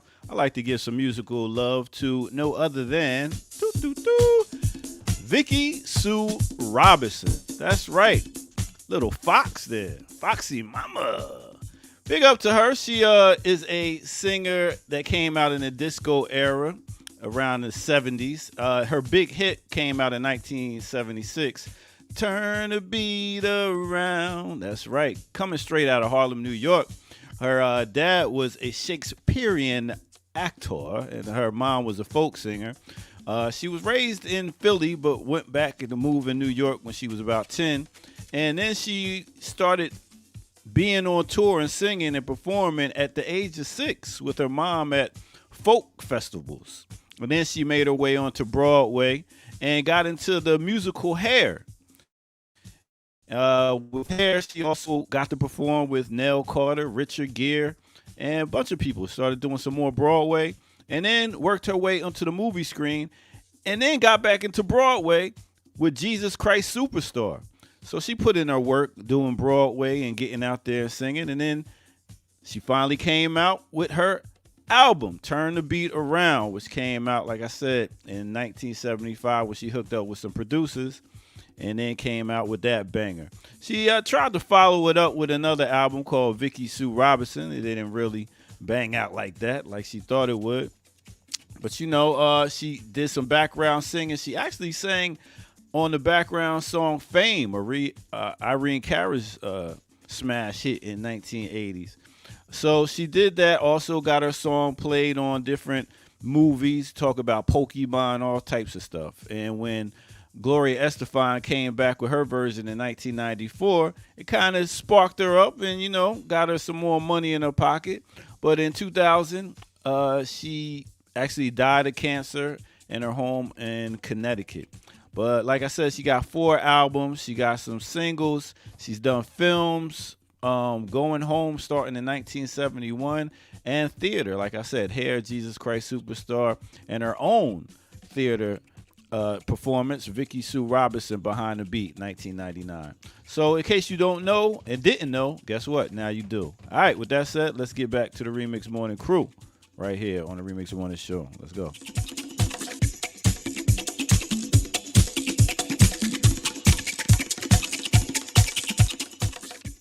Yeah. Vickie Sue Robinson has been dead for 24 years and nobody's told me? I just did. I'm crushed. I love that song, B. Oh man, that is a banger. Gloria in the club. Estefan is trash. I'm glad to put money in her Yeah, pocket. very Her much version is trash. She's Boo trash and her her. version was Boo trash.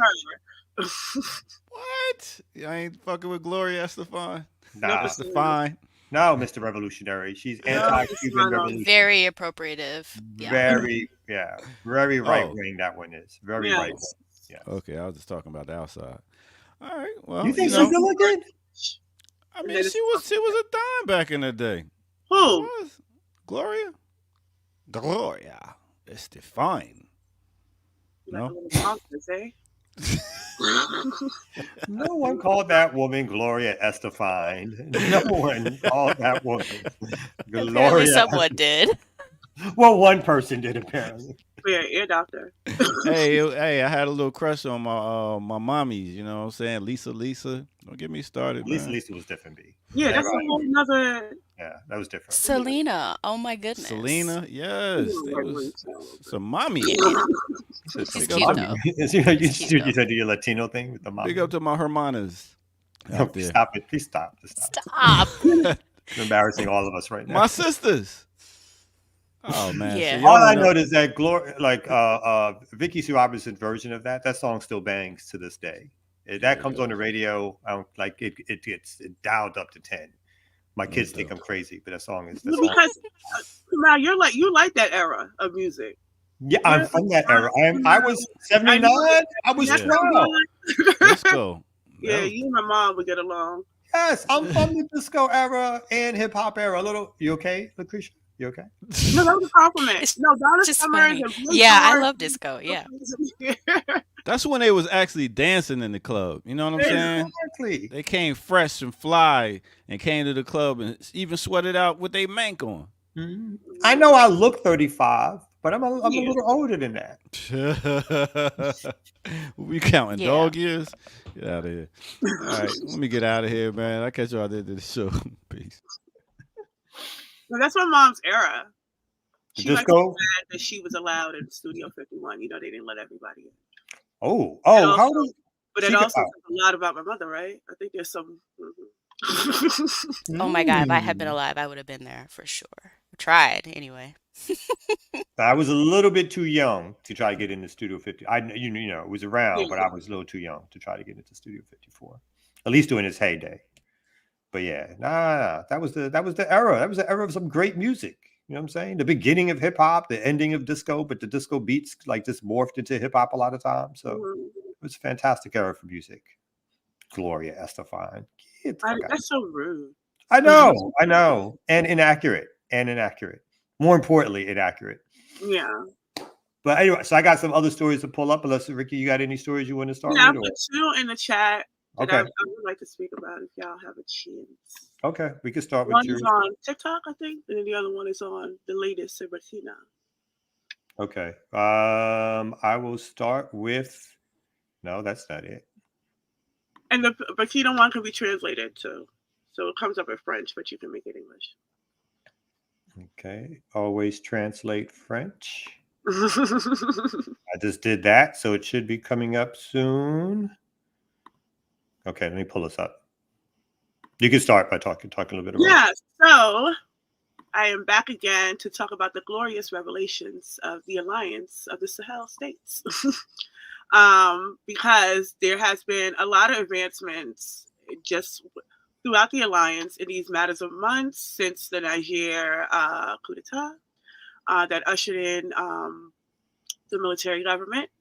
But Burkina Faso has been making strides in terms of organizing its workers and its land to benefit itself. And Burkina Faso now has a mining residue processing plant. So this is, I think, the third plant that they have been able to construct. And this is very significant because, again, it is showing the advances that a country can make or a nation can make sans the West. So now that they have made the efforts to put France out and control their media, control their finances, control their language, and now they are going about controlling their means of production. And this is very, very significant because all of this is happening with Burkina materials, Burkina workers. So all of this is happening within the nation, using the nation's resources, using the nation's labor. So they are going through a process of self-determination, and it's only being strengthened by the alliance of the Sahelian states. So I always want to highlight these advancements because I know that we get so bogged down in the Free Congo narratives and things like that, that we can show there is an example on the continent of what self-determination looks like in advancing through that process. And I also think it's, any net positives that we can show out of the continent is good, but I also do think that it really makes people reassess how they approach understanding these coups to begin with, because I think there's just a basic understanding of things where people are not looking at states as individual states and with their own individual governments, their own individual understandings of their own, like their states and their processes and what oppresses them. And I think because people take a blanketed view of, because it's called a coup d'etat, that they don't understand that coup d'etats can actually work to the benefit of the people.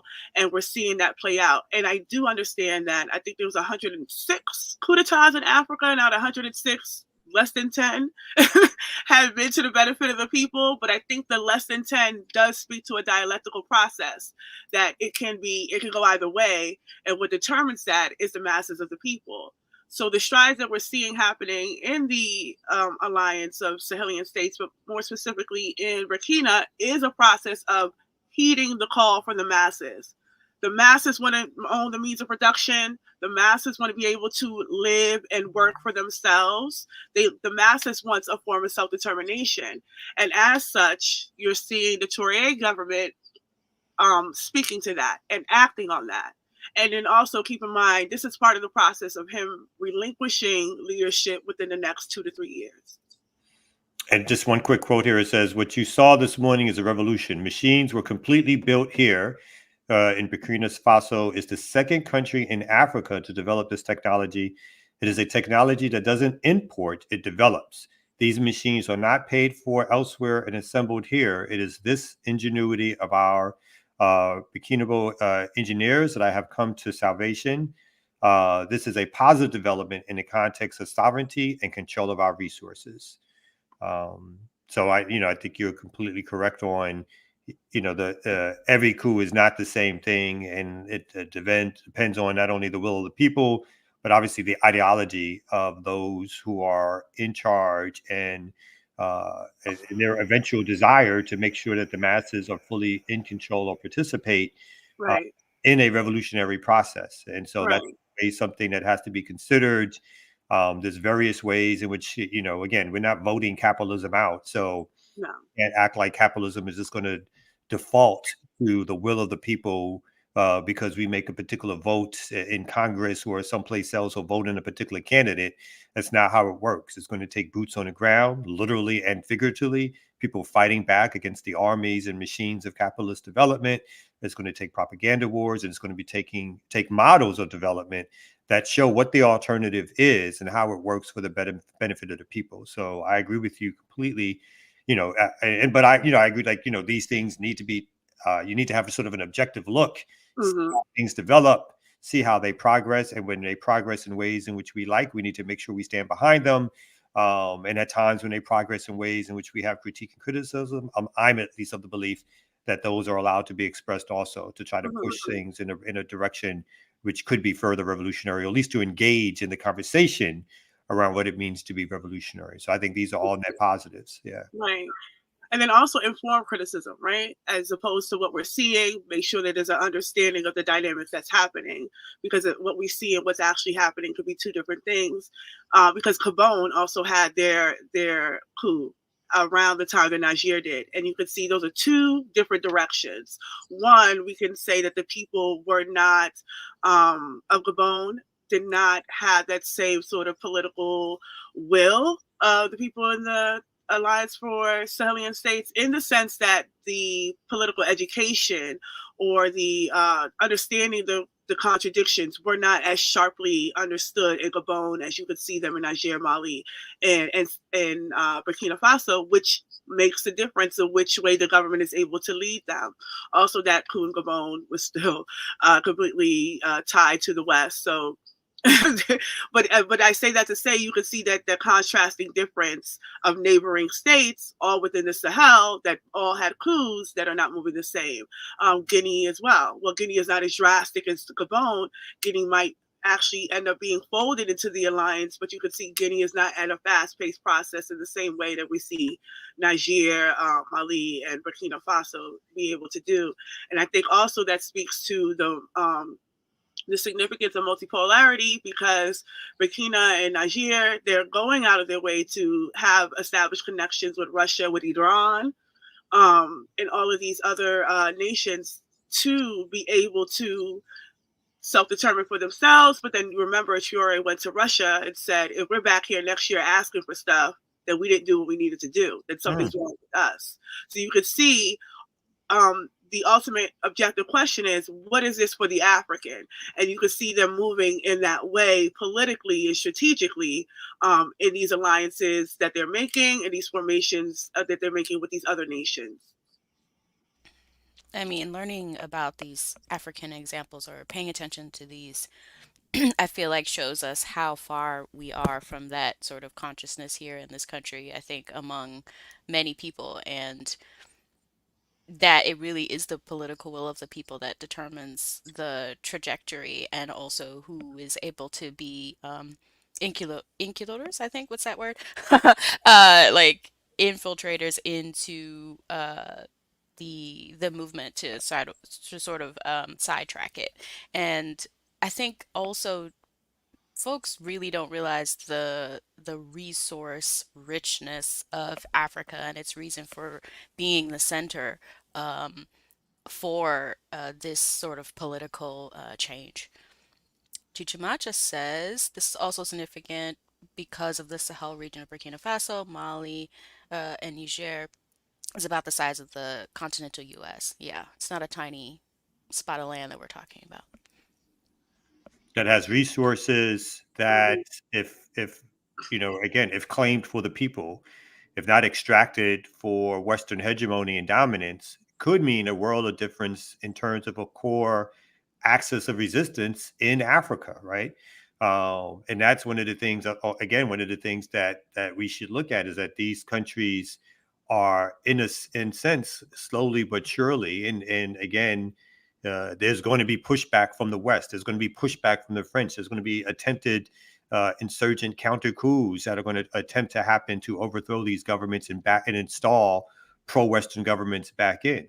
But the reason why they're trying to do that is that they see these countries moving away from Western control and using the resources or using the alternatives. So that's why it's always important to have these alternatives, whether or not, again, we agree completely with everything about Russia or everything about China, everything about Iran.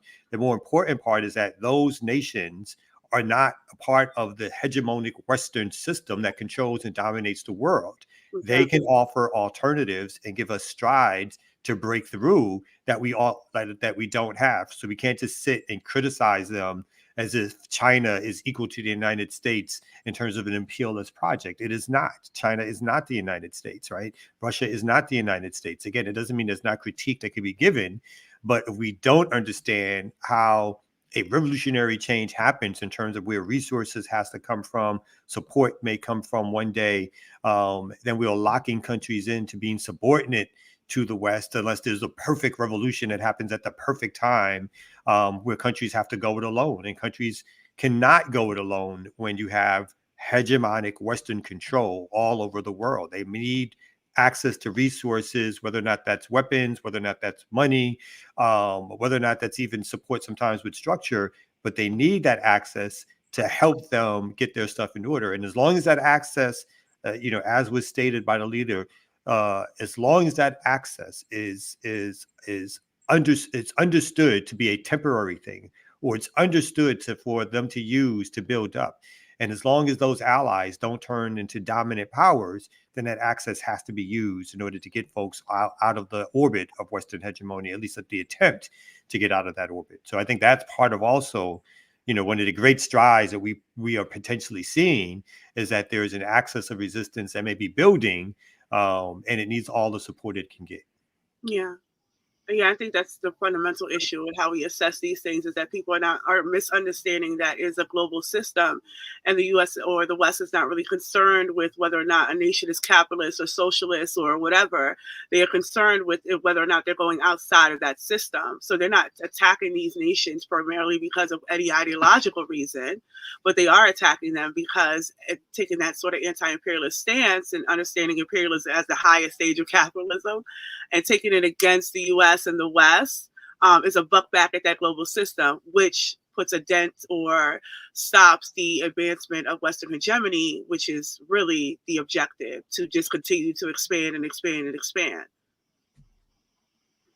True indeed. So you said you had another story. I did not see it in the private chat. You might have to re-put that story back in. Yes, it's the political one. So I'll put it back. Yeah, put that back in. There it goes. Now I see it. You can start. I'll pull that up. Yeah, I get to talk shit about TikTok. It's my favorite thing to do. Because I don't know. I always feel like I'm on the margins of this because more and more people now, especially since Palestine, especially since October 7th, say, oh, no, we need to be using these avenues because more people are learning about it. But again, I always like to circle back to even the elections of 2020. We were seeing that Biden and the administration had super PACs that paid not just influencers, but celebrities. So if you're wondering why the city girls were telling you who to vote for, a lot of that was the reasoning, right? Because when have they ever cared? But you'll see that, and you'll see that again. There has been a $1 million super PAC taken out by, is that the name? Latoy Store? Latoy's, I guess so. Yes, that is a. Although she is in my age range, 42, younger, but she's an older. Yeah, go ahead. Yeah, so they it says Latoy Store, a 42-year-old content creator and lifestyle blogger based in Philadelphia, normally posts Instagram and TikTok videos of local restaurants and skincare tips, mingled with some community-focused material on Black mental health care. Last fall, she started posting a new kind of message on her feed.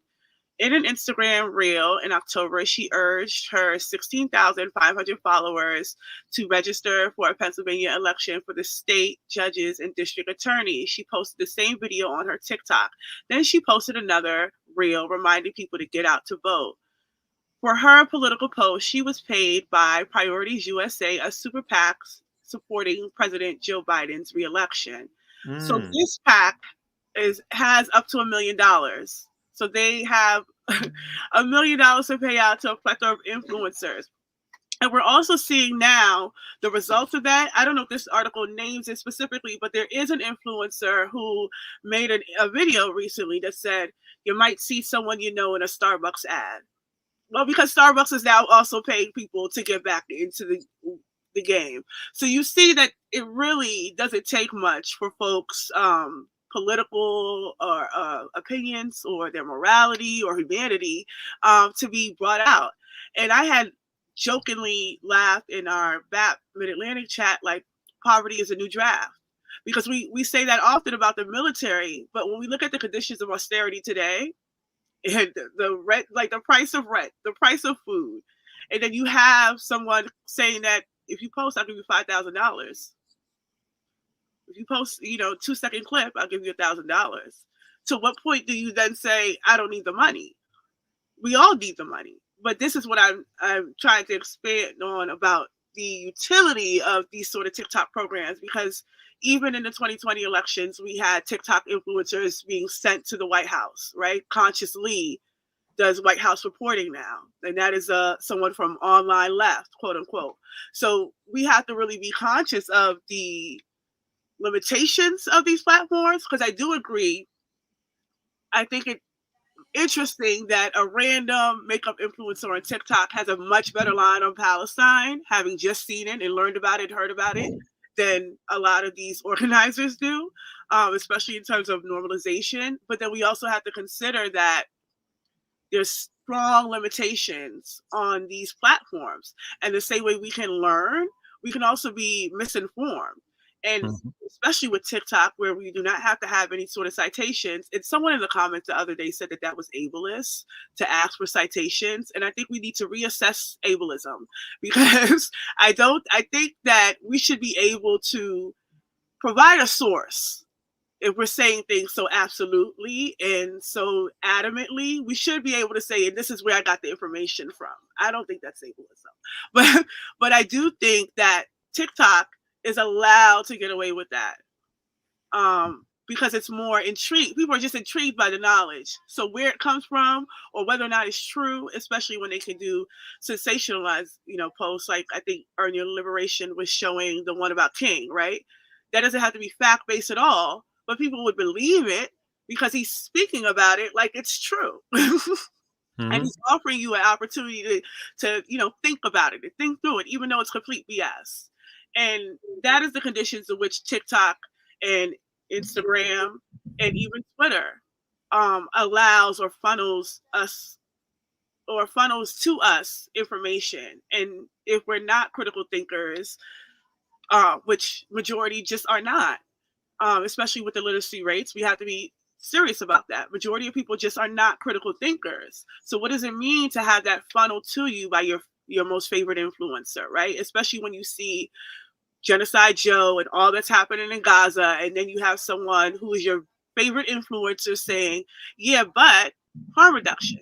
Like, so I think, and that's going to just keep going on and on and on. I think it's going to be a serious uptick. So I do want to know what you all think. Yeah, I agree with a lot of what you're saying in terms of the ability for people to just get that straight, loud and wrong content directly towards them in a very pretty marketed package on TikTok, that you can just also not be forced to have any sources for, or any citations. And yeah, I think I was astonished by, yeah, I learned about Consciously the other day going to the White House. I didn't know that he had gone to the White House before. Um, and I think I was just astonished that, like, people who have been in the work for so many years, people I had never heard of before getting involved with BAP even, um, are the people that are not the first people that you hear from.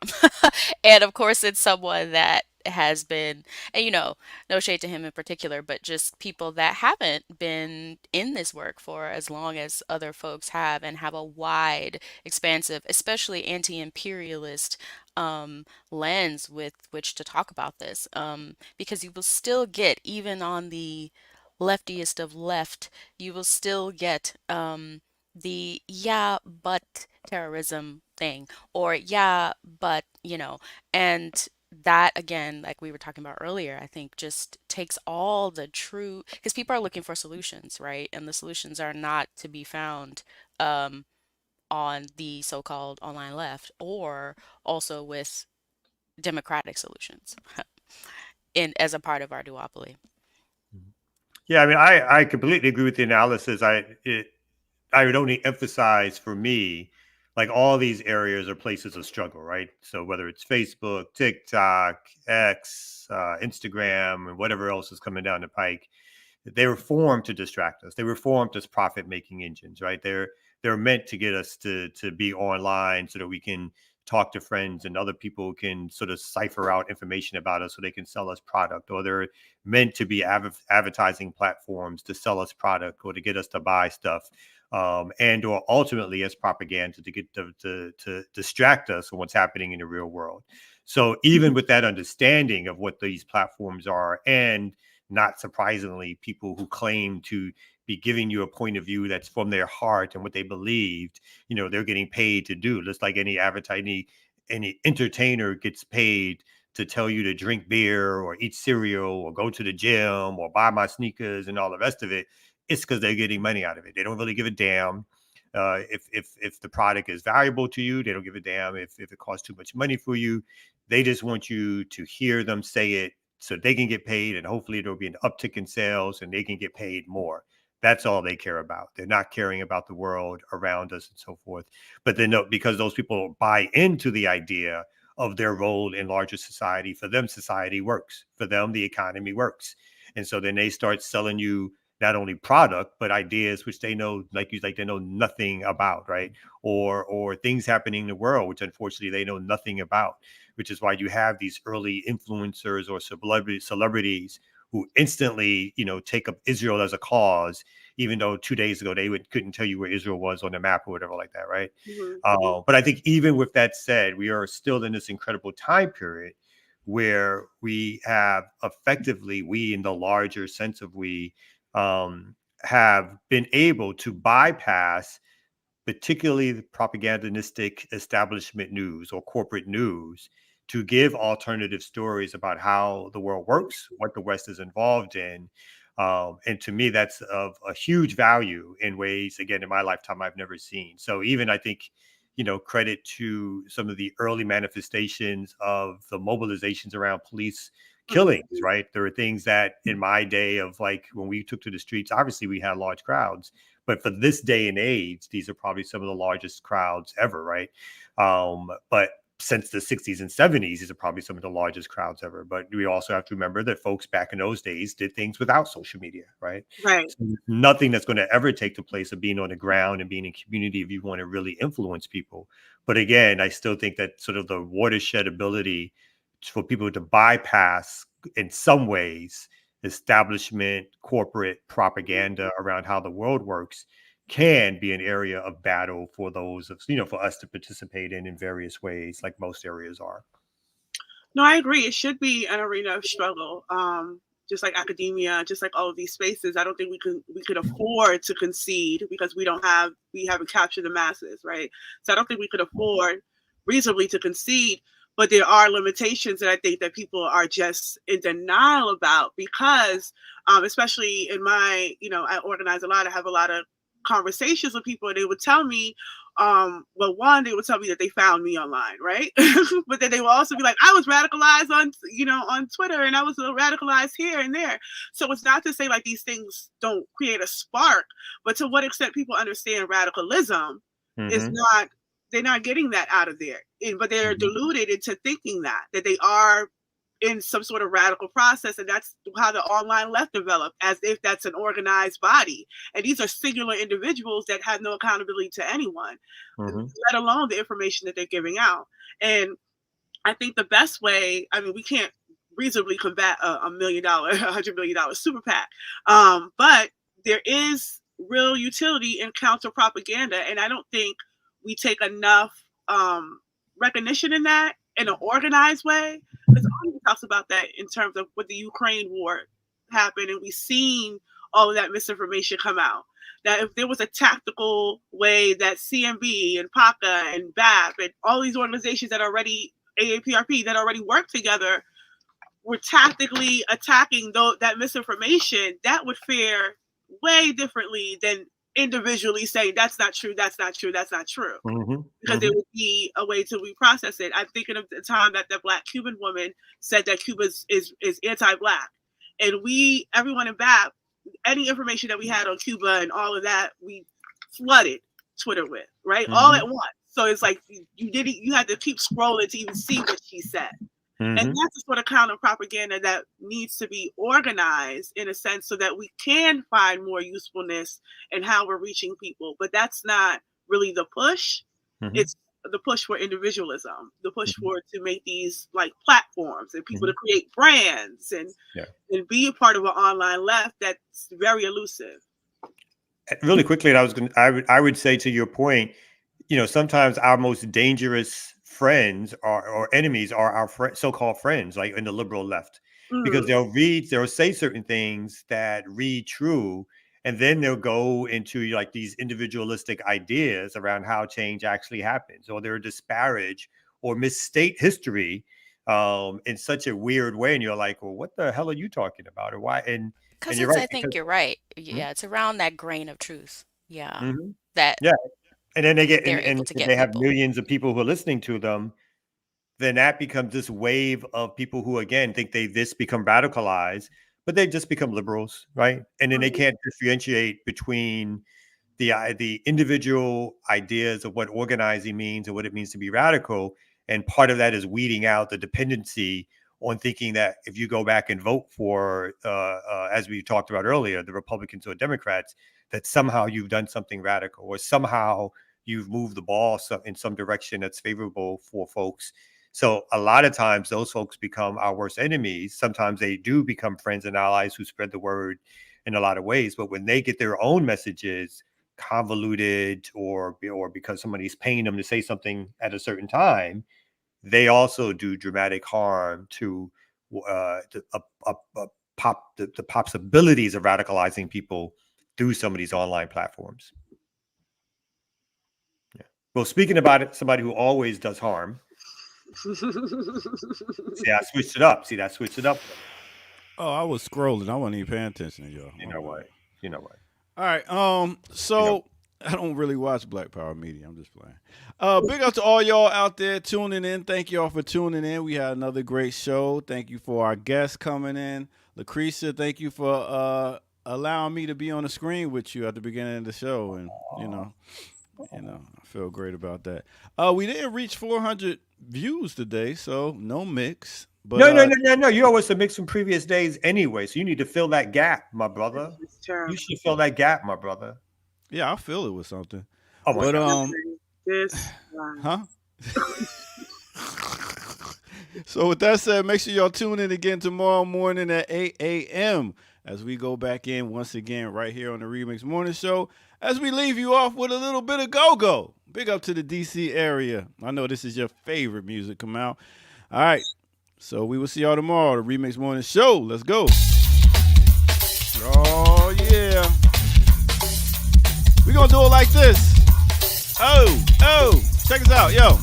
Hey, when I'm alone in my room, sometimes I stare at the wall. In the back of my mind, I hear my conscience call, telling me I need a girl who is sweet as a dove. For the first time in my life, I see I need love. There I was, giggling about the games that I had played with many hearts, but I ain't saying no names. Then a thought occurred, teardrops made my eyes burn, and I said to myself, look what you done to her. Can't you see it above? You care to see how I feel? All I know is that I never diss another raw deal, playing make-believe, pretending that it's true. Hold it in my laugh and I say that I love you. Saying no more, kissing you on the ear, whispering I love you and I'll always be here. Although I often reminisce, I can't believe that I found a desire for true love floating around inside my soul, cause my soul is cold. One half of me deserves to be this way till I'm old, but the other half needs affection and joy, and that's the one that is created by a girl and a boy. I need love. And that's how we doing it. Please show the love right here on Black Power Media Remix Morning Show. And we are out of here, y'all. Peace.